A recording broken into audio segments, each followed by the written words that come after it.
विद्यार्थी मित्रांनो, आपल्याला कधी असा प्रश्न पडला का की नारळाची झाड एवढे उंच असतात, एकेका झाडाला अनेक नारळ लागतात, 2-2, 3-3 मजली बिल्डिंग इतके उंच नारळाची झाड असतात. त्या नारळांमध्ये पाणी येतं कुठे? आता त्या नारळांमध्ये जे पाणी असणार आहे त्याच्यामध्ये अनेक घटक मिक्स होत असतील, त्याच्या केमिकल किंवा बायोलॉजिकल प्रोसेस मध्ये ते जाणार नाही. पण ते नारळामध्ये पाणी तयार व्हायला सुद्धा मूळ जे लागतं ते वॉटरच लागतं. आणि ते येतं कुठून? तर ते येतं ग्राउंड मधून, जमिनीमधून.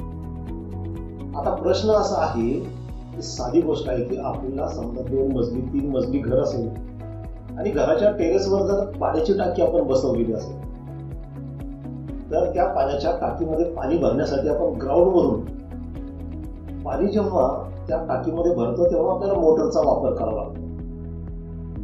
विदाऊट मोटर पाणी वर जाईल का? शक्यच नाही. मग इथं तर हे नारळाचे झाड 2-2, 3-3 मजली बिल्डिंग इतके उंच असतात, एवढ्या उंचावर पाणी जातं कसं विदाऊट मोटर? तर त्याच्या पाठीमागं असतं आपलं फिजिक्स, सरफेस टेन्शन, कॅपिलरी. एक साधं उदाहरण तुम्हाला सांगतो. आता कॅपिलरी म्हणजे काय त्याच्याबद्दल आपल्याला शिकायचं आहे. कॅपिलरी म्हणजे it is a tube having heavy iron board open at both ends. म्हणजे त्याचा स्ट्रॉ असतो बघा अशा पद्धतीने. आयर्न बोर्ड म्हणजे आतली पोकळी खूप कमी, बोर म्हणजे आतला भाग, नलिका त्याला पण म्हणतो. कॅपिलरीचा मराठी अर्थ केश नलिका, म्हणजे केस जेवढा जाड असतो त्याच्या तुलनेमध्ये त्याच्याशी तुलना होऊ शकत अशा पद्धतीने. तर त्या कॅपिलरीमुळे ते पाणी वर जातं.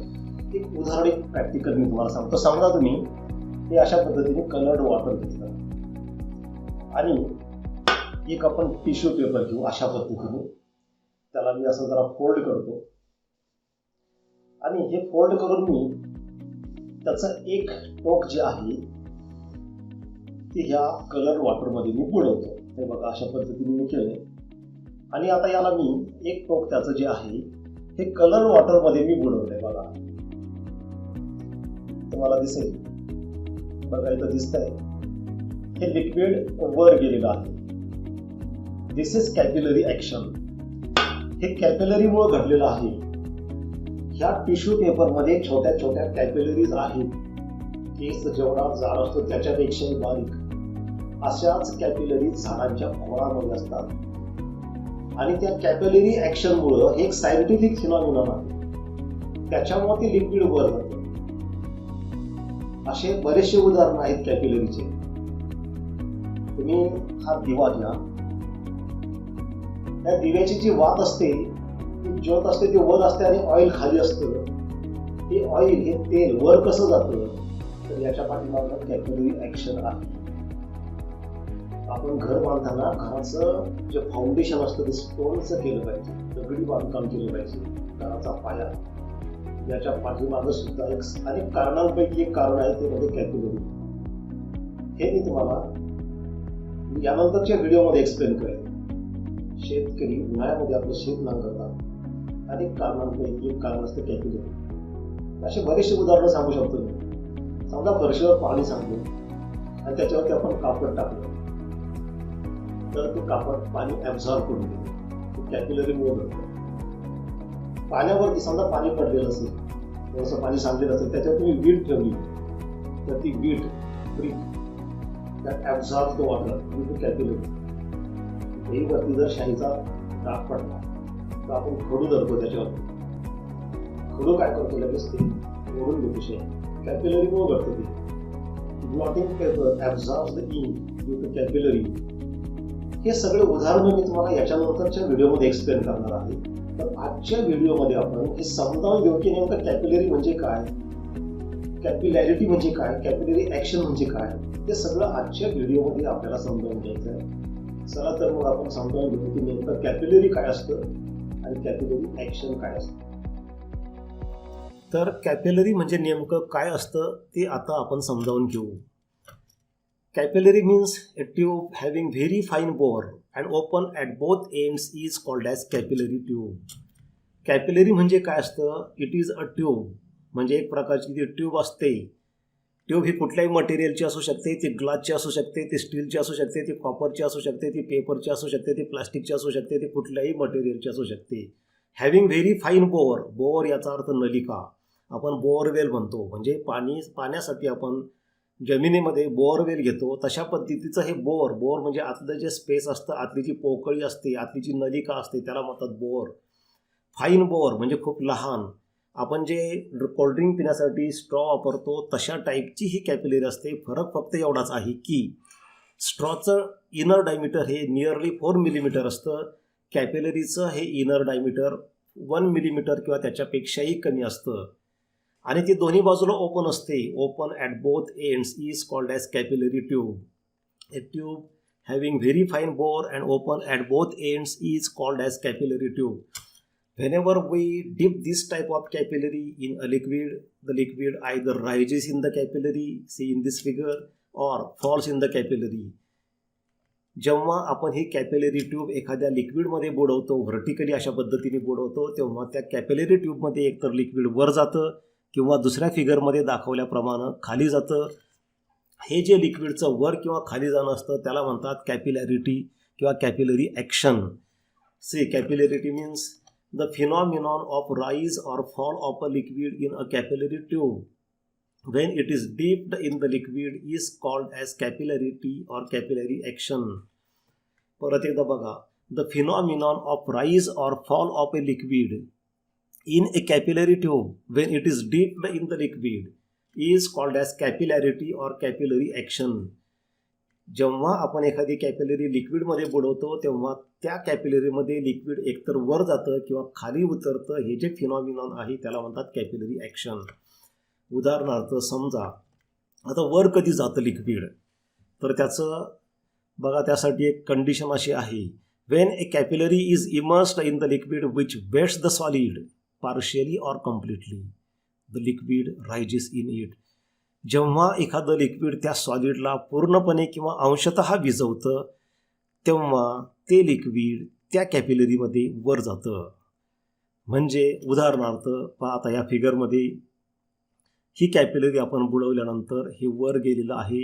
याचं कारण असं आहे, या ठिकाणी हे जे लिक्विड असतं ह्या सॉलिडला, सॉलिड म्हणजे ही कॅपिलरी ज्या मटेरियलची बनलेली आहे, काचेची असेल, स्टीलची असेल, समजा ग्लासची असेल, तर ह्या ग्लासला हे लिक्विड भिजवतं पार्शियली ऑर कम्प्लिटली. म्हणजे पार्शियली आणि कम्प्लिटली भिजवणं म्हणजे काय, तर जेव्हा आपण पाण्यामध्ये हात बुडवतो आणि बाहेर काढतो तेव्हा आपला हात पूर्णपणे भिजतो, त्याला म्हणतात कम्प्लिटली वेट्स.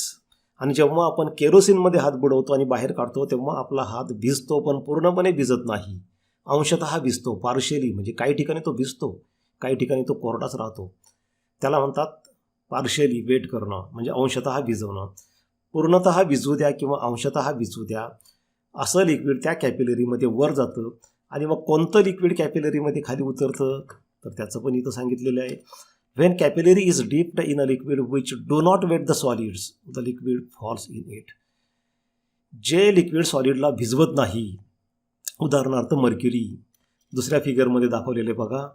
जर समजा मर्क्युरीमध्ये आपण ग्लास ट्यूब बुडवली तर ते मर्क्युरीची लेवल ह्या बिकरमध्ये जी मर्क्युरीची लेवल आहे त्याच्यापेक्षा कॅपिलरीमध्ये त्या मर्क्युरीची लेवल खाली येते. दिस इज कॉल्ड ॲज डिप्रेशन. हे असं वर जाणं लिक्विडचं कॅपिलरीमध्ये किंवा खाली उतरणं याला म्हणतात कॅपिलॅरिटी किंवा कॅपिलरी ॲक्शन. विद्यार्थी मित्रांनो, लक्षात ठेवा, मर्क्युरी हे सॉलिडला भिजवत नाही. Mercury does not wet the solid. म्हणजे ज्या पद्धतीने आपण एखाद्या बिकरमध्ये पाणी घेतलं आणि ते पाणी आपण फेकून दिलं तर ते बिकर ओलं होतं पाण्याने, किंवा केरोसिन घेतलं तर ते अंशतः ओलं होतं बिकर. परंतु जर त्या बिकरमध्ये तुम्ही मर्क्युरी घेतलं आणि ते मर्क्युरी नंतर त्या बिकरमधून काढून घेतलं तर तुमच्या लक्षात येईल की ते मर्क्युरी कोरडंच राहतं. Mercury does not wet the solid. आणि जे लिक्विड सॉलिडला भिजवत नाही अशा सॉलिडमध्ये मर्क्युरी जे आहे ते खाली जातं, आणि जे लिक्विड त्या सॉलिडला भिजवतं ते लिक्विड त्या सॉलिडच्या कॅपिलरीमध्ये वर जात असतं. आता आपण काही उदाहरणं बघू की कोणते मटेरियल्स आहेत जे अंशतः किंवा पूर्णपणे सॉलिडला भिजवतात. बघा आता यामध्ये तुम्हाला ह्या कॅपिलरीमध्ये लिक्विड वर गेलेलं दिसतं. याचे उदाहरण मी तुम्हाला सांगतो की वॉटर जर आपण समजा वॉटरमध्ये ग्लास कॅपिलरी बुडवली तर water wets the solid. Water हे सॉलिडला म्हणजे काचेसारख्या पदार्थाला भिजवतं आणि मग वॉटरमध्ये जर आपण समजा हे वॉटर असेल आणि त्याच्यामध्ये कॅपिलरी जर आपण ग्लासची बुडवली तर ह्या ग्लासच्या कॅपिलरीमध्ये लिक्विड वर जातं because it wets the solid. दुसरं उदाहरण आहे kerosene. Kerosene partially wets the solid. समजा kerosene partially wets the solid. समजा ह्या केरोसिनमध्ये जर तुम्ही कॅपिलरी बुडवली तरीसुद्धा ह्या केरोसिनमध्ये कॅपिलरी बुडवल्यानंतर ते केरोसिन त्या कॅपिलरीमध्ये वर जातं. तिसरं उदाहरण आहे क्लोरोफॉर्म.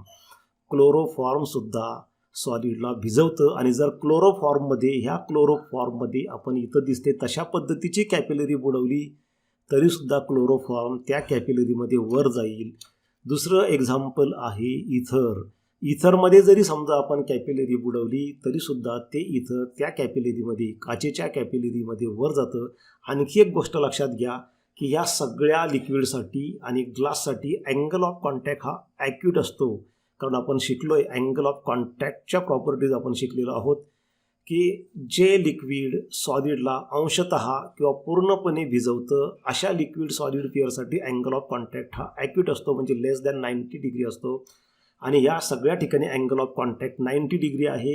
हे सगळे लिक्विड्स ग्लासला अंशतः किंवा पूर्णपणे भिजवतात आणि या सगळ्या लिक्विड्समध्ये जर तुम्ही ग्लासची कॅपिलरी बुडवली तर त्या ग्लासच्या कॅपिलरीमध्ये हे लिक्विड वर जाणार आहे. याच्या उलट दुसरे कोणते उदाहरणं आहेत की जे सॉलिडला भिजवत नाही आणि ज्याच्यामध्ये कॅपिलरी बुडवल्यानंतर हे लिक्विड खाली जाईल. त्याचे पण आपण उदाहरणं बघू.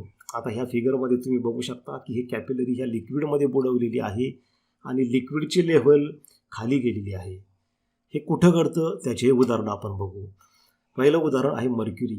जर समजा मर्क्युरीमध्ये तुम्ही काचेची कॅपिलरी बुडवली when you dip glass capillary in a mercury then mercury level in that glass capillary will fall. अशा मर्क्युरीमध्ये जर तुम्ही ही काचेची कॅपिलरी जर तुम्ही बुडवली तर त्या काचेच्या कॅपिलरीमध्ये मर्क्युरीची लेवल खाली जाईल कारण ते मर्क्युरी त्या काचेला भिजवत नाही. Does not wet the glass. दुसरं उदाहरण आहे टेफ्लॉन. जे आपण समजा नवीन गाडी वगैरे घेतल्यानंतर त्याला पॉलिश करण्यासाठी जे लिक्विड वापरतात त्याला म्हणतात टेफ्लॉन. समजा तुम्ही या ग्लास कॅपिलरीला आतल्या बाजूला टेफ्लॉनचं कोटिंग केलं. कोटिंग केल्यानंतर ते वाळतं. जेव्हा ह्या बॉटलमध्ये ते टेफ्लॉन असतं तेव्हा ते लिक्विड फॉर्ममध्ये असतं. आता समजा तुम्ही ह्या काचेला जर कोटिंग केलं, समजा तुम्ही आता मर्क्युरी नाही वॉटर घेतलं, वॉटरमध्ये तुम्ही कॅपिलरी बुडवली तर तुम्हाला माहिती आहे की ते वॉटर त्या कॅपिलरीमध्ये वर जातं. वॉटरमध्ये कॅपिलरी काचेची बुडवली तर त्या काचेच्या कॅपिलरीमध्ये वॉटर वर जातं. पण आता समजा तुम्ही ह्या टेफ्लॉनचं कोटिंग त्या कॅपिलरीला आतून केलं, जसं गाडीला आपण पॉलिश करतो तसं, तर कोटिंग केल्यानंतर मग ती काचेची कॅपिलरी तुम्ही पाण्यामध्ये बुडवली तर ते पाणी वर न जाता खाली उतरतं. कारण आता ते पाणी ज्या कॉन्टॅक्टमध्ये येतं त्या ग्लासच्या कॉन्टॅक्टमध्ये येत नाही, ते टेफ्लॉनच्या कॉन्टॅक्टमध्ये येतं. आणि टेफ्लॉनसाठी अँगल ऑफ कॉन्टॅक्ट हा 90 डिग्रीपेक्षा जास्त असतो. ऑप्टिस असतो. मर्क्युरीसुद्धा तो असतो. थोडक्यात या ठिकाणी लक्षात घ्या की जे लिक्विड सॉलिडला भिजवत नाही त्या लिक्विडमध्ये कॅपिलरी बुडवल्यानंतर लिक्विडची लेवल खाली जाते. त्याच्यातले हे दोन उदाहरणं आहेत. एक मर्क्युरी आणि दुसरं हे टेफ्लॉन. दोन्हीमध्ये कॅपिलरी तुम्ही बुडवली तर लिक्विड खाली जाईल. दोघांसाठी अँगल ऑफ कॉन्टॅक्ट हा ऑप्टिस असतो, ग्रेटर दॅन 90 असतो. कारण ज्यांचा अँगल हा ऑप्टिस असतो तेच लिक्विड सॉलिडला भिजवत नाही. त्यातले हे दोन उदाहरणं. तिसरं आहे वॅक्स. वॅक्सचं सुद्धा तुम्ही जर कोटिंग ह्या ग्लास कॅपिलरीला आतल्या बाजूने केलं आणि मग ती ग्लास कॅपिलरी तुम्ही पाण्यामध्ये बुडवली तर ते पाणी त्या कॅपिलरीमध्ये वर न जाता खाली उतरेल. किंवा लोटस लीफ, हे कमळाचं पान, त्याची जर तुम्ही कॅपिलरी केली आणि पाण्यामध्ये बुडवली तर पाणी वर न जाता खाली उतरतं. कारण कमळाचं पान हे पाण्याने भिजत नाही, डज नॉट वेट. नंतरचं उदाहरण आहे पॅराफिन, ज्याच्यापासून आपण मेणबत्ती बनवतो. अशा पॅराफिनची जर कॅपिलरी असेल किंवा त्या पॅराफिनचं कोटिंग जर आपण ग्लासला आतल्या बाजूने केलं आणि मग ती ग्लासची कॅपिलरी पाण्यामध्ये बुडवली तरीसुद्धा पाणी वर न जाता खाली जाईल. आणि शेवटचं उदाहरण आहे ग्रीस. ग्रीसचं जरी कोटिंग केलं ह्या कॅपिलरीला आतल्या काचेच्या कॅपिलरीला आतल्या बाजूने आणि मग ती पाण्यामध्ये बुडवली तर पाणी वर न जाता खाली जाईल. एक लक्षात घ्या की समजा काचेची कॅपिलरी असेल आणि ती जर पाण्यामध्ये बुडवली तर पाणी वर जाईल, पण त्याला जर आपण या सगळ्यांचं कोटिंग केलं तर मात्र पाणी वर न जाता खाली जाईल. किंवा कारण हे सगळे जे सोल्युशन्स आहेत, लिक्विड्स आहेत, ते पाण्याने भिजत नाहीत. त्यांच्यासाठी अँगल ऑफ कॉन्टॅक्ट ऑप्टिक्स असतो आणि अशा केसेसमध्ये लिक्विड हे वर न जाता खाली उतरतं. एक गोष्ट लक्षात ठेवा विद्यार्थी मित्रांनो की जेव्हा आपण कॅपिलरी म्हणतो तेव्हा ते फाईन बोअरच असलं पाहिजे, व्हेरी स्मॉल इनर डायमीटरच असलं पाहिजे. Capillary should have very small inner diameter. Diameter of capillary should be nearly 1 millimetre. Nearly 1 millimetre, approximately 1 millimetre, exactly 1 मिलीमीटरच असेल असं नाही. त्याच्यापेक्षा थोडी जास्त असू शकते किंवा कमी असू शकते. मी तुम्हाला या फिगरमध्ये सगळे स्ट्रॉ दाखवत आहे. हे बघा, हे सगळे स्ट्रॉ जे आहेत ह्यासुद्धा कॅपिलरीज आहेत थोड्याफार प्रमाणामध्ये, परंतु ॲक्च्युली यांचं डायमीटर जे असतं इनर डायमीटर ते 4 मिलीमीटरच्या आसपास असतं किंवा 5 मिलीमीटर. वेगवेगळ्या साईजचे स्ट्रॉ असतात, पण ॲक्च्युली कॅपिलरीचं डायमीटर हे 1 मिलीमीटर किंवा त्याच्यापेक्षाही कमी असलं पाहिजे. जेवढं कमी असेल तेवढं लिक्विड त्याच्यामध्ये जास्त वर जातं. तुम्ही खूपच लार्जर डायमीटरचा एखादा पाईप घेतला त्याला तुम्ही कॅपिलरी म्हणू शकत नाही. बघा दुसऱ्या फिगरमध्ये, such pipes can not be considered as capillaries. असे मोठ्या डायमीटरचे पाईप्स त्यांना आपण कॅपिलरी म्हणू शकत नाही. समजा असा एखादा पाईप तुम्ही घेतला आणि तो पाण्यामध्ये तुम्ही बुडवला आणि पाणी वर येण्याची वाट बघत बसला तर त्याच्यामध्ये पाणी जाणार नाही. कॅपिलरी राईज किंवा कॅपिलरी फॉल त्याच्यामध्ये होणार नाही. कॅपिलरी राईज, आता हे कॅपिलरी राईज का होतं किंवा कॅपिलरी फॉल का होतं याचं कारण आपल्याला शोधायचं आहे. ते आहे प्रेशर डिफरन्स. लक्षात ठेवा मित्रांनो, आपण यापूर्वी शिकलो आहे की जेव्हा लिक्विडचं सरफेस हे प्लेन असतं तेव्हा त्या प्लेन सरफेसच्या दोन्ही बाजूचं प्रेशर हे सारखं असतं. म्हणजे बघा इथं फिगर तुम्हाला दिसते, इथं लिक्विडचं सरफेस प्लेन दिसतं आहे, त्याच्यावर एक पॉईंट तुम्ही घेतला आणि खाली एक पॉईंट तुम्ही घेतला. म्हणजे लिक्विडच्या जस्ट वर हवेमध्ये आणि लिक्विडच्या जस्ट खाली त्या लिक्विडमध्ये 2 पॉईंट्स तुम्ही घेतले सरफेसच्या 2 बाजूला, तर दोन्ही ठिकाणी प्रेशर सारखं असतं जेव्हा हे लिक्विड सरफेस प्लेन असतं. परंतु तेच सरफेस जेव्हा कर्व असतं तेव्हा कॉन्केव्ह साईडला प्रेशर जास्त असतं आणि त्याच कारणामुळे कॅपिलरी राईज आणि फॉल होतं. ते कसं होतं ते आपण समजावून घेऊया आता. Consider this beaker containing water. This liquid completely or partially wets the solid. हे लिक्विड अशा पद्धतीने आहे की ते सॉलिडला अंशतः किंवा पूर्णपणे भिजवतं. याच्यामध्ये आपण कॅपिलरी अशा पद्धतीने समजा बुडवल्यानंतर जस्ट ह्या ठिकाणी काय होतं, आतमध्ये हे इनर डायमीटर खूप कमी असल्यामुळं असं कॉन्केव्ह सरफेस तयार होतं. मिनिस्कस त्याला म्हणतात. This liquid surface is called as meniscus, that is concave. कॅपिलरीच्या बाहेरचं जे आहे ते लिक्विड सरफेस प्लेन आहे कारण तो एरिया बराचसा मोठा आहे. सॉलिडपासून ते बरंचसं दूर असल्यामुळं इथं हे सरफेस प्लेन आहे. परंतु हे आतलं डायमीटर जे आहे कॅपिलरीचं इनर बोअर इतकं स्मॉल आहे की ते सगळं लिक्विड सॉलिडच्या खूप जवळ आहे. त्याच्यामुळे ते लिक्विड सरफेस कॉन्केव्ह होतं. आता हे आपल्याला कॅपिलरी राईज का होतं हे प्रूव्ह करण्यासाठी आपण याच्यामध्ये 4 पॉईंट्स कन्सिडर करू. त्यातला पॉईंट समजा ए घेतला आपण, हा कॅपिलरीच्या आतमध्ये आहे, एअरमध्ये आहे. Consider second point be just below this liquid surface inside the capillary. That point B is in the liquid but it is inside the capillary. Consider third point C which is again in air but outside the capillary, and fourth point D which is outside the capillary but in the liquid. अशा पद्धतीने 4 points आपण घेतलेले आहेत A, B, C, D. A is in air but inside the capillary.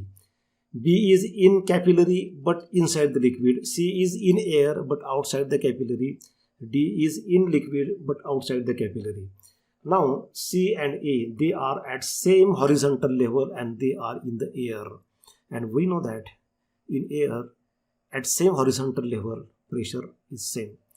C आणि A हे दोन्ही points एकाच horizontal लेवलला हवेमध्ये असल्यामुळं दोन्ही ठिकाणचं प्रेशर सारखं आहे. त्यामुळं आपण इथं लिहिलं आहे PA equal to PC, atmospheric pressure at point A equal to atmospheric pressure at point C. दोन्ही ठिकाणी प्रेशर हे ॲटमॉस्फेरिक आहे, सारखं आहे. दुसरी गोष्ट आपण शिकलोय की सी आणि डी हे दोन पॉईंट्स लिक्विड सरफेसच्या अक्रॉस आहे. एक एअरमध्ये आहे, एक लिक्विडमध्ये आहे. As this surface is a plane surface and we know that there is no pressure difference across plane surface. That means pressure is same across the plane surface.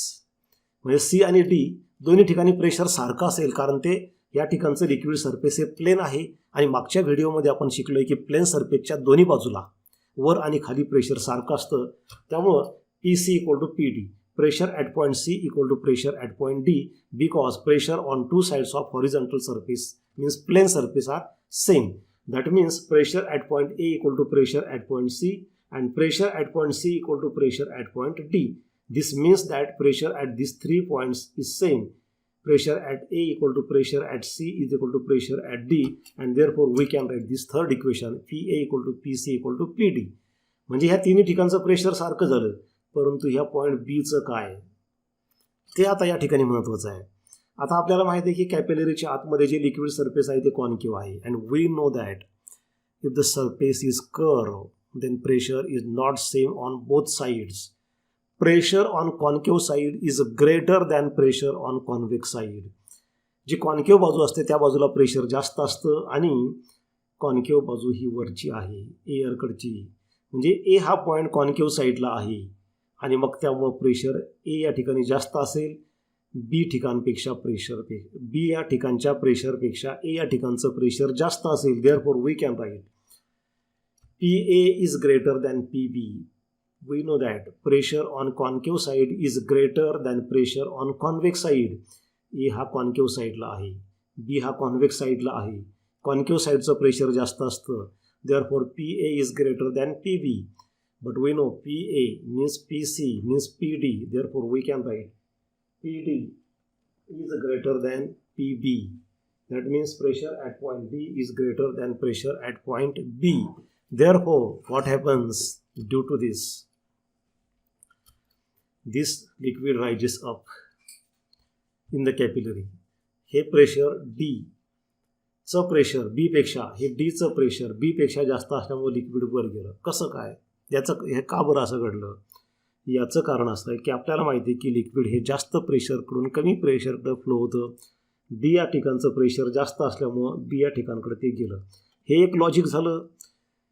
दुसरं logic असं आहे की आता आपल्याला माहिती आहे की डी या ठिकाणचं प्रेशर बीपेक्षा जास्त आहे. डीचं प्रेशर बीपेक्षा जास्त आहे, म्हणजे बीचं प्रेशर कमी आहे. आता हे लिक्विड इक्विलिब्रियममध्ये राहण्यासाठी दोन्ही ठिकाणचं प्रेशर सारखं पाहिजे. डी आणि बीचं प्रेशर सारखं पाहिजे. मग बीचं प्रेशर कमी पडतं, त्याला वाढवायचं आहे, डी इतकं करायचं आहे. डीचं प्रेशर जास्त आहे, बीचं प्रेशर कमी आहे. कमी असलेलं प्रेशर वाढवायचं आहे. ते प्रेशर वाढवायचं असेल तर त्याच्यावर लिक्विड वाढवायला पाहिजे, कारण प्रेशर लिक्विडमध्ये त्या पॉईंटच्या वर असलेल्या लिक्विड कॉलमच्या हाईटवर डिपेंड असतं. त्यामुळं आधी कसं होतं, लिक्विड कॉलम कमी होतं, परंतु आता प्रेशर बीचं कमी आहे आणि ते वाढवायचं आहे, कारण त्याशिवाय इक्विलिब्रियम येणार नाही. म्हणून डी आणि बीचं प्रेशर सारखं करायचं आहे, बीचं वाढवायचं आहे, म्हणून त्याच्यावर लिक्विड वाढलं पाहिजे. म्हणून बाहेरचं लिक्विड कॅपिलरीमध्ये जातं. कॅपिलरीमधल्या लिक्विड कॉलमची हाईट वाढत जाते. जसं जसं लिक्विड कॉलमची हाईट वर वाढत जाईल तसं डी या ठिकाणचं प्रेशर वाढत जाईल. आणि जेव्हा डी आणि बीचं प्रेशर सारखं होईल तेव्हा हे लिक्विडचं वर जाणं थांबेल आणि तिथं जाऊन ते स्थिर राहील. आता जेव्हा हे लिक्विड वर गेलेलं आहे म्हणजे या बीच्या वर लिक्विड वाढलेलं आहे, हाईट वाढलेली आहे, त्याच्यामुळे त्या हाईटप्रमाणे इथलं प्रेशर वाढलेलं आहे आणि ते डी आणि बीचं प्रेशर सारखं झालेलं आहे, इक्विलिब्रियम झालेलं आहे. Thus, when a capillary is dipped in a liquid which completely or partially wet the solid, liquid rises up in the capillary. Now see what happens when a capillary is dipped in a liquid which does not wet the solid. Consider this second figure. Suppose this is a liquid which does not wet the solid, and we dip a capillary in that liquid like mercury. Now inside this capillary the liquid surface is convex, not concave. Once again consider 4 points A, B, C, D. A is inside the capillary but in the air. B is again inside the capillary but in the liquid, in the solution like mercury. C is in air but outside the capillary. D is in liquid and again outside the capillary. Once again see the pressure difference. Now A and C are at the same horizontal level and in the air, therefore pressure at point A will be equal to pressure at point C. आधी जसं होतं तसंच इथं पण तेच होईल. Pressure at point A equal to pressure at point C, atmospheric pressure. Once again C and D are the 2 points on 2 sides of plane surface, and we know that pressure across plane surface is same. There is no pressure difference. जेव्हा plain surface असतं, horizontal surface असतं, तेव्हा दोन्ही बाजूचं pressure सारखं असतं. म्हणजे C आणि डीचं प्रेशर सारखं असेल. लक्षात घ्या की कॅपिलरीच्या बाहेर, इथं फिगरमध्ये आपण एक कमी दाखवलेलं असलं तरी ॲक्च्युअली कॅपिलरीच्या आतमध्ये स्पेस फार कमी असतो आणि कॅपिलरीच्या बाहेर जे आहे ना ते लिक्विड खूप मोठ्या प्रमाणावर, एरिया खूप जास्त असतो. त्याच्यामुळे त्या ठिकाणी ते लिक्विड सरफेस प्लेन असतं. असं कॉन्व्हेक्स नसतं. हे याला मिनिस्कस म्हणतात. तसं इथं तयार होत नाही. सी आणि डी या ठिकाणी प्रेशर सारखं होईल कारण हे प्लेन सरफेस आहे आणि प्लेन सरफेसच्या दोन्ही बाजूला एअरमध्ये आणि लिक्विडमध्ये सारखं प्रेशर असतं. त्यामुळे आपण इथे लिहू शकतो P C equal to P D. म्हणजे आता एचं आणि सीचं प्रेशर सारखं झालं, सीचं आणि डीचं प्रेशर सारखं झालं. That means pressure at these 3 points are same, P A P C P D. Therefore we can write P A equal to P C equal to P D. म्हणजे आधीच्या सारखंच झालं. हे तिन्ही पॉईंटचं प्रेशर सारखं झालं. But what about this pressure at point B? That is important now. B या ठिकाणचं प्रेशर आपल्याला बघायचं तर काय असतं ते. आता आपण परत एकदा लक्षात घ्या की कर्व सरफेस असेल तर कॉन्केव्ह साईडला प्रेशर जास्त असतं.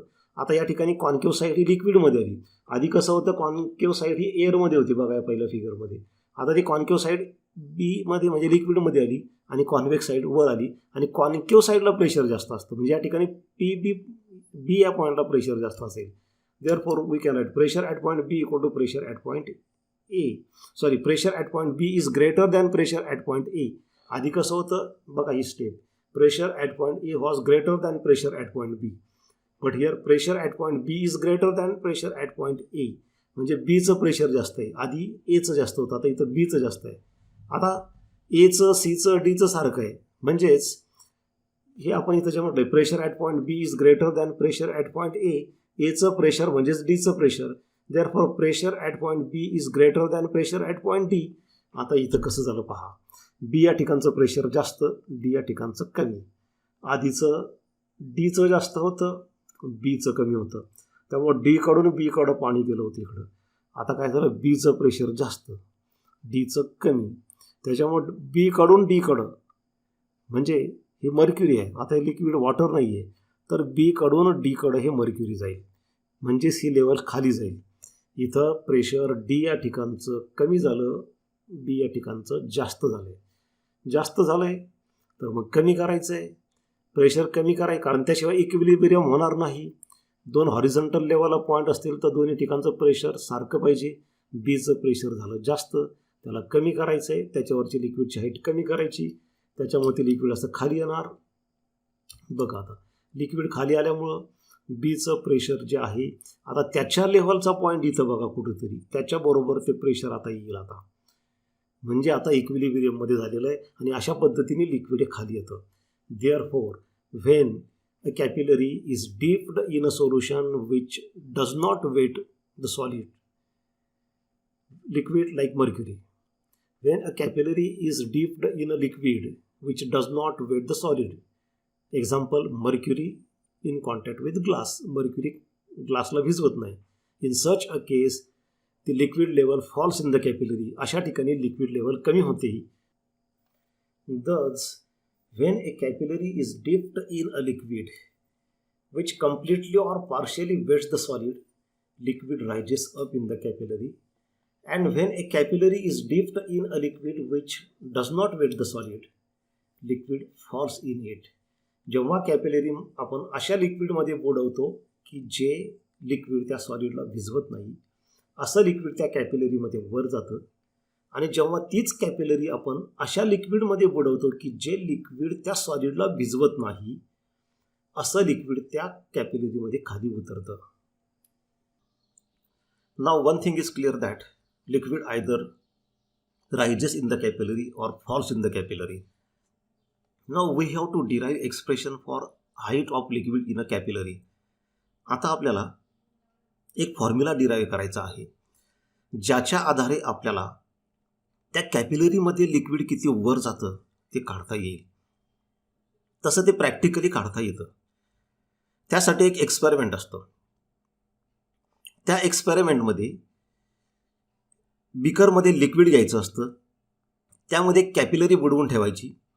त्या कॅपिलरीमध्ये जे लिक्विड वर जातं त्याची हाईट ट्रॅव्हलिंग मायक्रोस्कोपच्या सहाय्यानं मोजायची असते.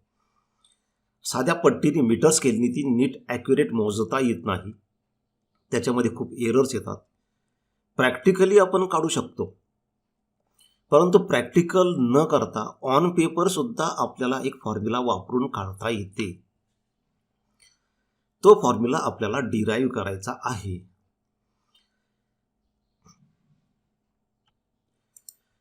त्यासाठी 2 मेथड आहेत, प्रेशर डिफरन्स मेथड आणि फोर्सेस मेथड. तर मेथड 1 मध्ये आपण प्रेशर डिफरन्सचा यूज करू. त्यासाठी असं इमॅजिन करा की एक कॅपिलरी एका लिक्विडमध्ये बुडवून ठेवलेली आहे. Capillary is dipped in a liquid. That liquid is taken in a beaker. The liquid rises to some height. We have to derive formula for this height in capillary.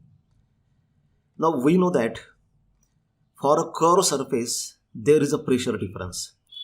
Pressure on concave side is greater than pressure on convex side.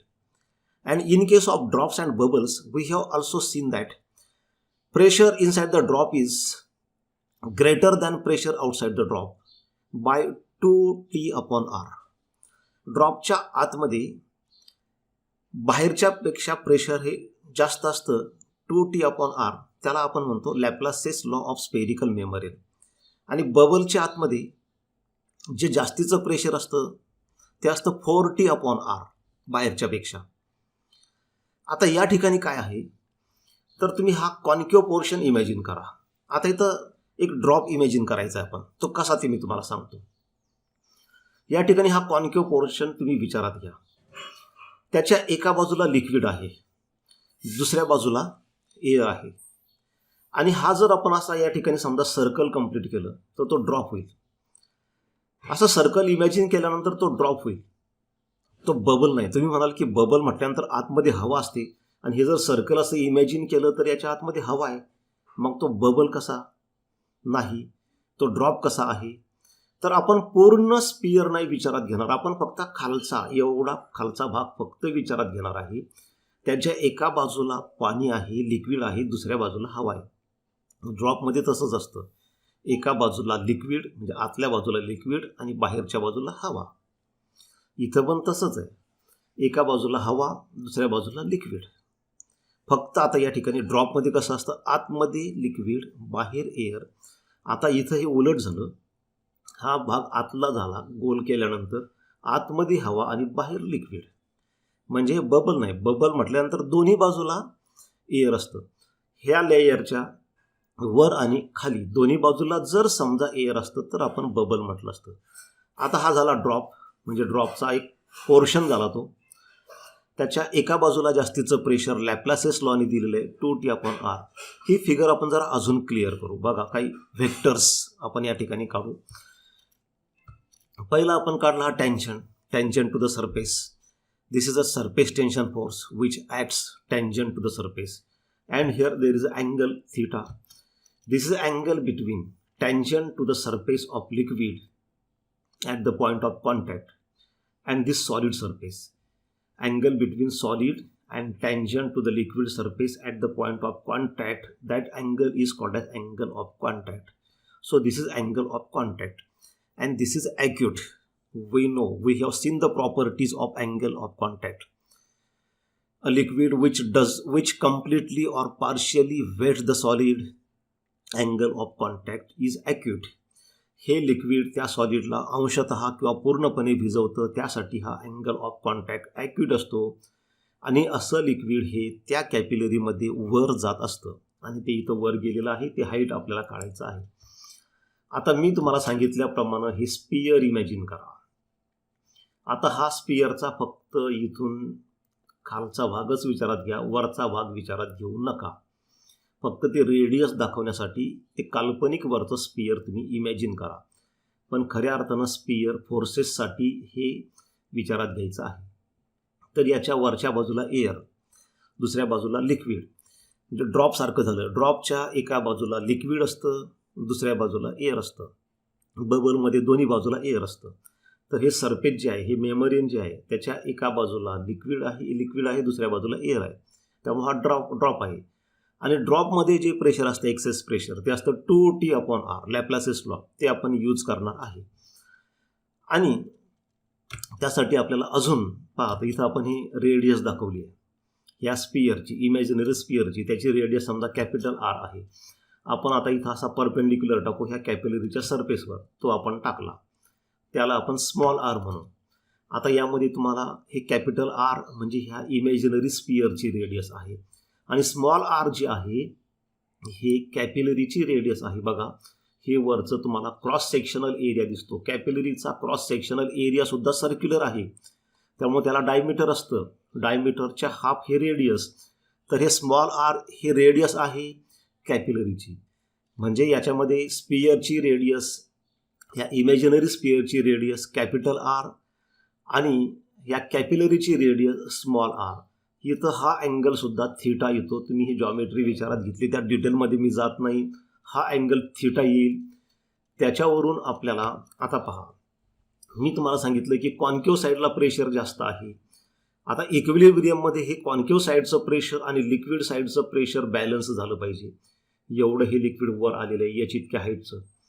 म्हणजे हे जे liquid fluid pressure आहे ते, आणि हवेमध्ये असलेलं excess pressure 2T/R, आणि हे कॉलम वर आल्यामुळं, ह्या लिक्विडच्या वर आल्यामुळं ते पण एक्सेस प्रेशर, हे दोन्ही इक्वल झालं तरच ते बॅलन्स राहील. Otherwise it will not be in equilibrium. ते इक्विलिब्रियममध्ये असणार नाही. ज्या अर्थी स्टेशनरी आहे, स्थिर आहे, त्या अर्थी दोन्ही बाजूचं प्रेशर सारखं आहे. मग आता हवेच्या बाजूचं किती असतं तर 2T/R. हे बघा इथं सांगितलं आहे. ते लॅप्लासिस लॉने दिलेलं आहे. त्याचा फॉर्म्युला आपण यापूर्वीच्या व्हिडिओमध्ये डिराईव्ह केलेला आहे. आणि हे जे प्रेशर असतं, हे प्रेशर हाईटवर डिपेंड असतं. त्याचाही फॉर्म्युला आपण स्टार्टिंगच्या पहिल्या 2-3 व्हिडिओमध्ये ते आपण डिराईव्ह केलेलं आहे. आणि त्याचा फॉर्म्युला असतो H ρg. म्हणजे आपण आता याच्यावर असं इक्वेशन लिहू शकतो, H ρg. This is fluid pressure. म्हणजे हे लिक्विड जे वर आलं कॉलम, त्याचं प्रेशर, त्याचा फॉर्म्युला H ρg. H म्हणजे ती हाईट, आणि ती हाईट आपल्याला त्याचा फॉर्म्युला डिराईव्ह करायचा आहे. ρ means density of this liquid, and G is acceleration due to gravity. T is surface tension, this surface tension of this liquid. R is radius of this imaginary sphere. आता ह्यामध्ये problem काय आहे की हे imaginary स्पियरचं radius कसं मोजायचं. त्याच्याऐवजी आपल्याला जर हे कॅपिलरीचं रेडियस आणता आली तर आपण व्हर्नियर कॅलिपर स्क्रूगेजच्या सहाय्यानं या कॅपिलरीचं डायमीटर मोजू शकतो, किंवा मायक्रोस्कोप, ट्रॅव्हलिंग मायक्रोस्कोपनी पण ते मोजता येतं इनर डायमीटर. आणि ॲक्च्युली प्रॅक्टिकल करताना ते मायक्रोस्कोपनीच मोजायचं असतं. कारण इनर डायमीटर मोजण्यासाठी ते आतली कॅपिलरीचं जे स्पेस असतं, जे व्हॅक्यूम असतं, आतली जी पोकळी असते, त्याला बोअर म्हणतो आपण, नलिका, ती इतकी लहान असते की त्याच्या आतमध्ये व्हर्नियर कॅलिपरचे जे अपर जॉज असतात, ज्याच्या सहाय्यानं इनर डायमीटर मोजता येतात, ते जात नाही. त्यासाठी ते ट्रॅव्हलिंग मायक्रोस्कोपनी मोजायचं असतं. पण ते मोजता येईल ट्रॅव्हलिंग मायक्रोस्कोपनी. डायमीटर त्याच्यावर रेडियस काढायचं आहे. थोडक्यात काय, आपल्याला कॅपिटल R नको, आपल्याला या फॉर्म्युल्यामध्ये स्मॉल r आणायचं आहे. तर त्यासाठी तुम्हाला इथं एक हा ट्रायंगल दिसतोय. हा ट्रायंगल राईट अँगल ट्रायंगल आहे, कारण इथं 90 डिग्री अँगल आहे. त्याच्यामध्ये जर तुम्ही कॉसाईन घेतला, कॉस थिटा घेतला, तर adjacent side small r divided by hypotenuse r, त्याचा यूज आपल्याला करता येईल. बघा, cos theta equal to R upon capital R. त्याच्यावर आपल्याला कॅपिटल Rचा फॉर्म्युला पाहिजे, कारण ते इथं ठेवायचं आहे. Therefore R equal to small r upon cos theta. Keep this value of R in this equation and see what we get. Cos थिटाची Rची small r upon cos theta ही व्हॅल्यू इथं Rच्या जागेवर ठेवणार आहे. हे कॉस थिटा वर जाईल, हे झालं 2T cos theta upon R. आता ही Hचा फॉर्म्युला आपल्याला पाहिजे, रो आणि जी राईट हँड साईडला डिनॉमिनेटरमध्ये जाईल. So we get this formula for height. This height depends on 4 factors: surface tension, angle of contact theta हा इथला, radius of capillary, rho means density of this liquid and acceleration due to gravity. This formula is called as ascent formula. म्हणजे आपल्याला किती liquid वर गेलं हे practical न करता तुम्ही ऑन पेपरवर काढू शकता. त्यासाठी तुम्हाला ह्या 4 गोष्टी माहिती पाहिजे. ॲक्च्युली 5 गोष्टी माहिती पाहिजे. एक सरफेस टेन्शन लिक्विडचं माहिती पाहिजे आणि ते माहिती असतं कॉन्स्टंट असतं गिवन सॉलिड लिक्विड पेअरसाठी. दुसरं माहिती पाहिजे अँगल ऑफ कॉन्टॅक्ट, तो सुद्धा ठरलेला असतो, तो सुद्धा माहिती असतो. त्याच्यानंतर डेन्सिटी पण त्या लिक्विडची माहिती ठरलेली असते. प्रत्येक लिक्विडची डेन्सिटी आपल्याला माहिती असते. वॉटरची 1 gram per centimetre cube, mercury असेल तर ती पण माहिती असते 13.6 ग्रॅम पर सेंटीमीटर क्यूब. आणि ॲक्सलरेशन ड्यू टू ग्रॅव्हिटी अर्थसाठी 9.8 आहे. फक्त राहिला प्रश्न रेडियसचा, ते ट्रॅव्हलिंग मायक्रोस्कोपने मात्र मोजावं लागेल. किंवा एखादी कॅपिलरी जेव्हा आपण विकत घेतो तेव्हा त्याची रेडियस आधीच मोजलेली असते, त्या बॉक्सवरती कॅपिलरीच्या दिलेली असते, म्हणजे तेही आपल्याला मोजायची गरज नाही. ह्या फॉर्म्युल्यामध्ये व्हॅल्यूज ठेवल्या की तुम्ही हाईट काढू शकता प्रत्यक्ष प्रॅक्टिकल न करता. आता हा आपण एका मेथडने डिराईव्ह केला आहे. तसाच हा फॉर्म्युला आपल्याला दुसऱ्या मेथडने डिराईव्ह करायचा आहे आणि ती मेथड आहे फोर्सेस मेथड. तर ती फोर्सेस मेथड नेमकी काय आहे ती बघा आता या ठिकाणी. पुन्हा आपल्याला या ठिकाणी ही डायग्राम विचारात घ्यावी लागेल, ज्यामध्ये काय आहे तर बिकरमध्ये लिक्विड घेतलेलं आहे which partially wets the solid or completely wets the solid, ज्याच्यामध्ये कॅपिलरी बुडवून ठेवलेली आहे आणि ह्या कॅपिलरीमध्ये हे लिक्विड वर गेलेलं आहे. आता ह्या हाईटचा फॉर्म्युला डिराईव्ह करण्यासाठी आता आपल्याला काही व्हेक्टर्स इथं दाखवावे लागतील. आता हे फोर्स दाखवलं आपण, सरफेस टेन्शनचं फोर्स आहे. मागच्या वेळेस आपण हा वेक्टर असा खाली दाखवला होता, कारण तो आपल्याला अँगल ऑफ कॉन्टॅक्ट थीटा इथला दाखवायचा होता.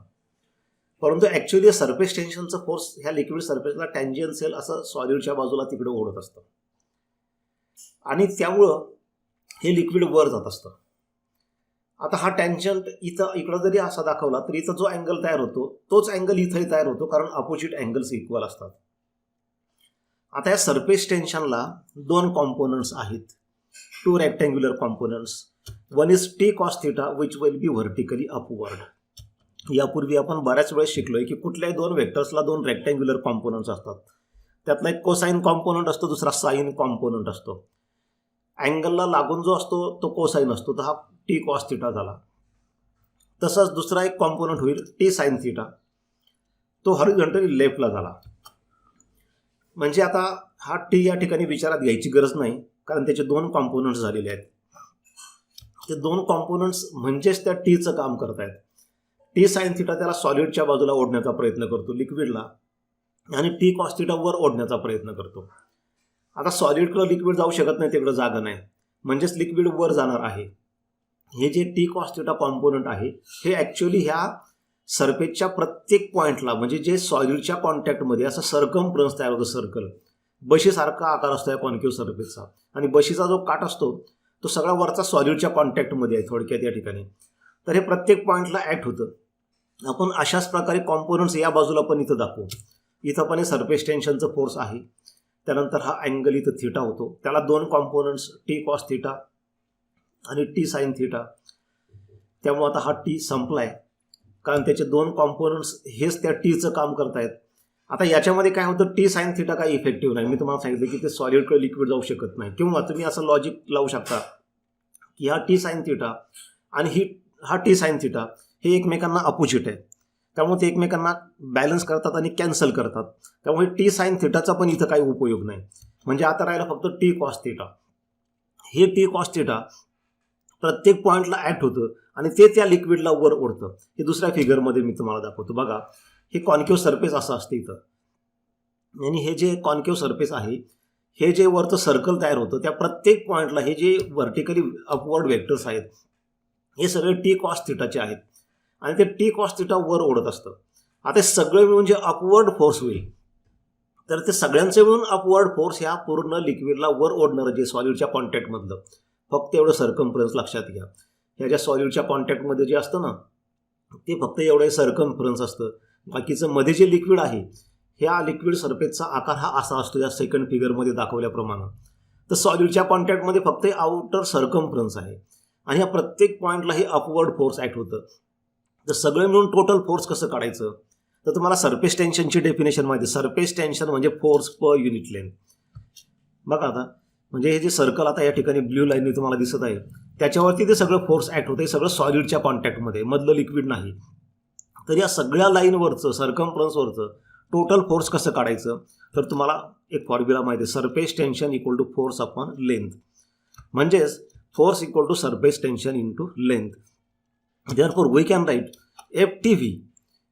F1V म्हणजे F1 हे आपण त्याला वरच्या फोर्स, ह्या सगळ्यांचे मिळून जे फोर्स तयार होते त्याला F1 म्हणून. आणि V म्हणजे व्हर्टिकली अपवर्ड, म्हणजे V म्हणजे व्हर्टिकली सगळं वर ओढणारं फोर्स. तर फॉर्म्युला काय, सरफेस टेन्शन. तर वर ओढणारं सरफेस टेन्शन कोणतं, T cos θ आहे. T नाही, कारण त्या Tचे 2 भाग केले होते, त्यातला T sin θ काही उपयोगाचा नाही, म्हणजे T cos θ. म्हणून सरफेस टेन्शन वर ओढणारच फक्त घेतलं, ते घेतलं T cos θ. आणि लेंथ किती घेतली, तर ह्या पूर्ण सर्कलवरती, ह्या सर्कमफ्रन्सवरती ॲक्ट होतं, त्या सर्कमफ्रन्सची लेंथ घ्यावी लागेल आपल्याला. आणि सर्कमफ्रन्स असतं 2πr. हे वर ओढणारं फोर्स झालं. आता त्यामुळे हे लिक्विड वर जातं. मग आता वर जात असताना, ह्या फोर्समध्ये सतत वर जात असताना हे पाणी कॅपिलरीमध्ये जमा होत जातं. त्या पाण्याचं वजन मग खाली ओढायचा प्रयत्न करतं. सुरुवातीला कसं असतं, पाणी कमी असतं कॅपिलरीमध्ये, त्यामुळे वेट कमी असतं. आणि वर ओढणार हे F1V फोर्स जास्त असतं, वेट कमी असतं. ह्या वरच्या फोर्समध्ये लिक्विड वर जातं. जसं जसं वर जातं तसं लिक्विडचं जमा होणं कॅपिलरीमधलं ते क्वांटिटी वाढत जाते लिक्विडची. त्यामुळं मासही वाढत जातं, वेटही वाढत जातं. एक वेळ अशी येते की वर ओढणारं फोर्स F1V आणि खाली ओढणारं ह्या लिक्विडचं वेट ते एका वेळेस इक्वल आणि अपोजिट होतं. आणि त्यावेळी मग ते लिक्विडचं वर जाणं तिथून थांबतं, कारण ती इक्विलिब्रियम होते.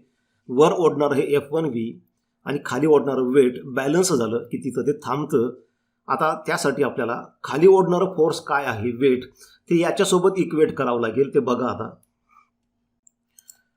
कॅपिलरीमध्ये जमा झालेलं लिक्विड, त्याचं व्हर्टिकली अपवर्डचं फोर्स आणि व्हर्टिकली डाऊनवर्डचं फोर्स ते आपण आता बॅलन्स करू.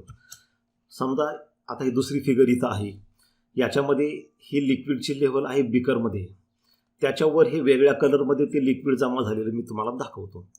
याच्यावर ओढणारा फोर्स आहे F1V, त्याचा फॉर्म्युला आपण तो पाहिला. त्याला खाली ओढणारं वेट आहे, तर मग ह्या वेटचा एक फॉर्म्युला आपण तयार करू. ही हाईट समजा H आहे आणि हे सिलेंड्रिकल आहे. हे जे असतं लिक्विड ते जमा झालं ते सिलेंड्रिकल आहे, सिलेंडरसारखा त्याचा आकार आहे. त्याची हाईट समजा H असेल, ही H त्याची हाईट आहे आणि त्या सिलेंडरची रेडियस समजा R आहे.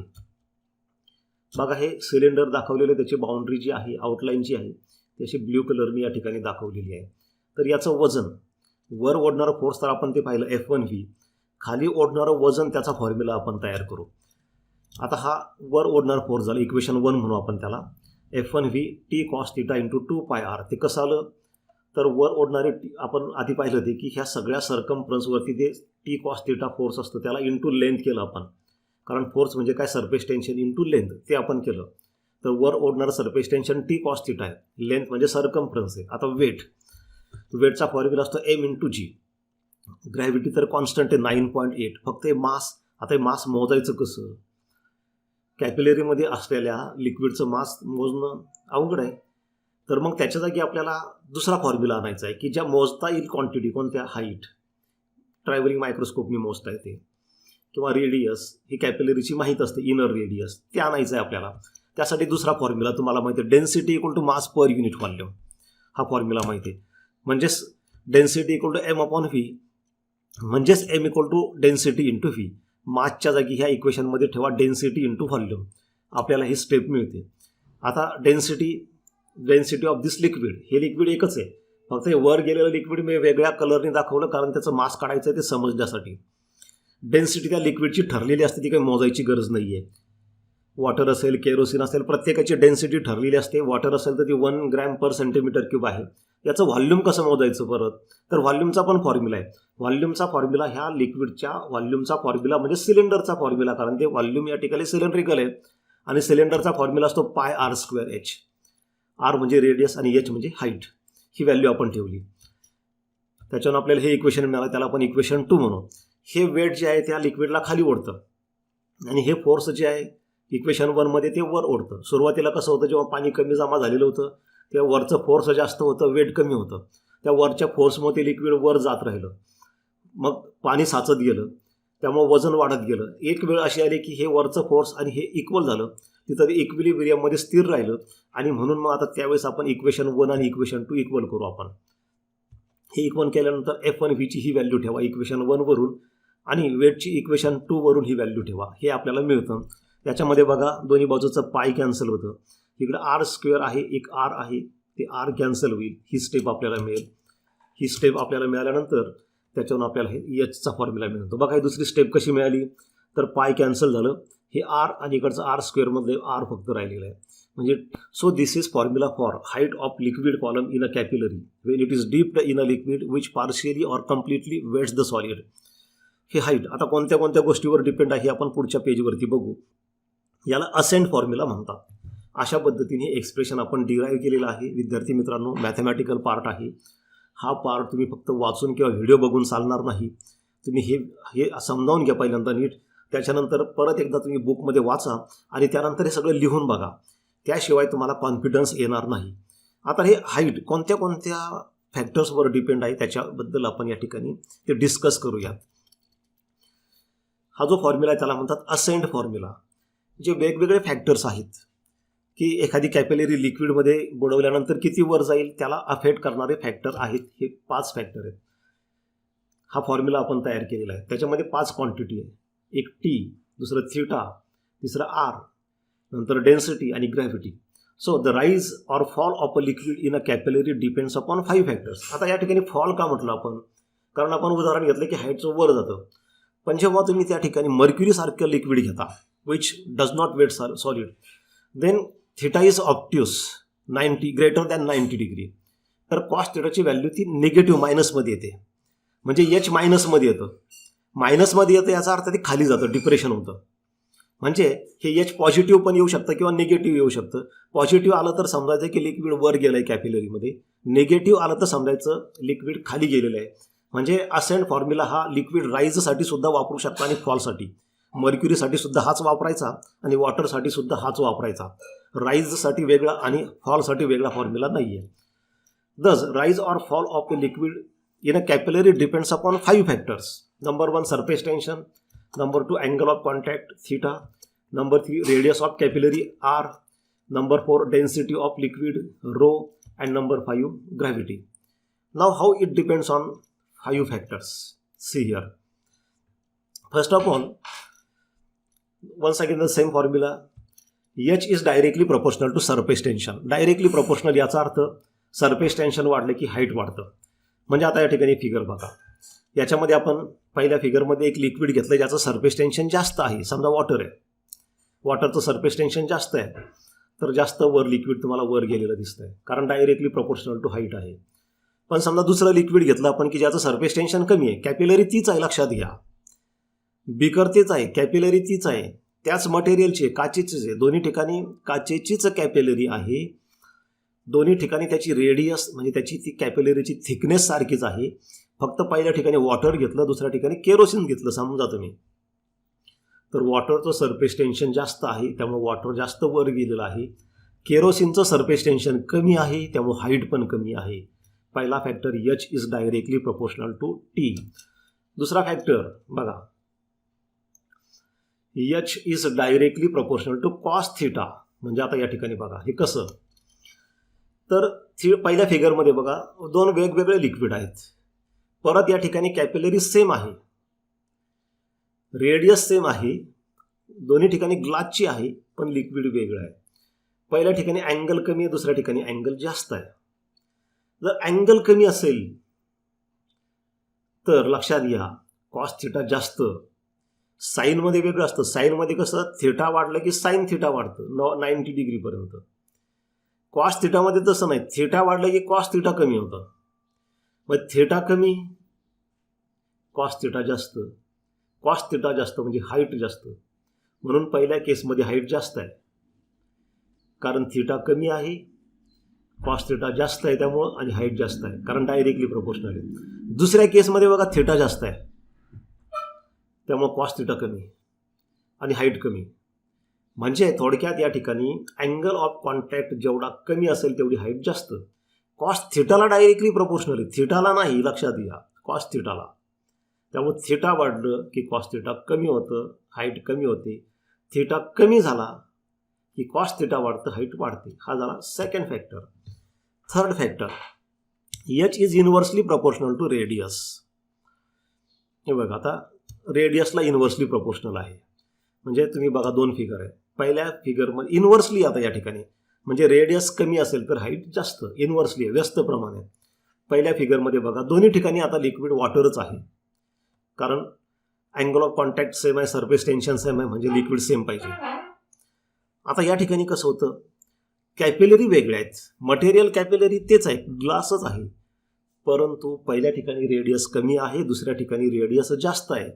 रेडियसला इनव्हर्सली प्रपोर्शनल आहे. फर्स्ट केसमध्ये रेडियस कमी त्यामुळे हाईट जास्त, सेकंड केसमध्ये रेडियस जास्त हाईट कमी. रेडियसला इनव्हर्सली प्रपोर्शनल आहे. This is third factor. Fourth factor, inversely proportional to density. आता डेन्सिटी वेगळ्या असतील तर लिक्विड वेगळं असणार, साहजिकच आहे. कॅपिलरी तीच, same radius, same material, but density different. समजा याच्यामध्ये लो डेन्सिटीचं लिक्विड असेल, डेन्सिटीला इनव्हर्सली प्रपोर्शनल आहे, मीन्स लेस डेन्सिटी मोर हाईट, असा त्याचा अर्थ आहे. पहिल्यामध्ये हलकं लिक्विड आहे, डेन्सिटी कमी आहे, लिक्विड जास्त वर गेलं. दुसऱ्यामध्ये डेन्सिटी जास्त आहे, म्हणजे जड आहे लिक्विड, डेन्सिटी जास्त हाईट कमी, डेन्सिटीला इनव्हर्सली प्रपोर्शनल आहे. आणि पाचवा फॅक्टर आहे ग्रॅव्हिटी. आता ग्रॅव्हिटी पहा, जेवढी ग्रॅव्हिटीला पण इनव्हर्सली प्रपोर्शनल आहे. जेवढी ग्रॅव्हिटी कमी तेवढी हाईट जास्त. म्हणून पहिल्या फिगरमध्ये less gravity, low gravity means more height. In second case gravity more, height less. Same liquid, इथं कलर आता चुकून वेगळा दाखवला गेला आहे, पण लिक्विड तेच, कॅपिलरी तीच, कॅपिलरीचं थिकनेस तेच, सगळं सारखं, फक्त ग्रॅव्हिटी वेगळी. आता ग्रॅव्हिटी बदलायची म्हणजे काय, समजा एक कल्पना करा की तुम्ही एक एक्सपेरिमेंट अर्थवरती केला आणि अर्थवरती केल्यानंतर 1 सेंटीमीटर इतकं लिक्विड, हा दुसरा केस समजा अर्थवरचा आहे, सेकंड केस, 1 सेंटीमीटर इतकं लिक्विड वर गेलं. तोच एक्सपेरिमेंट आता आपण मूनवरती केला. मूनवरती ग्रॅव्हिटी कमी असते त्यामुळे हाईट जास्त. मूनवरती ग्रॅव्हिटी नियरली, बघा अर्थवरती 9.8 असते, मूनवरती 1.96 मीटर पर सेकंड स्क्वेअर असते. म्हणजे मूनवरती ग्रॅव्हिटी 6 पट, नियरली 6 पट कमी असते, 6 times less. Therefore height is 6 times more on moon. म्हणजे तोच एक्सपेरिमेंट, जो एक्सपेरिमेंट आपण अर्थवरती केला आणि त्यामध्ये 1 सेंटीमीटर लिक्विड वर गेलं, आता तोच सेटअप आपण जसाच्या तसा मूनवरती नेला तर ते 6 सेंटीमीटर वर जातं. तर मित्रांनो, अशा पद्धतीने आपण आता ह्या व्हिडिओमध्ये कॅपिलरी राईज फॉल आणि त्याचा असेंट फॉर्म्युला याबद्दल शिकलो. याच्यानंतरच्या व्हिडिओमध्ये आपल्याला कॅपिलरीचे ॲप्लिकेशन्सबद्दल शिकायचं आहे. Thank you for watching.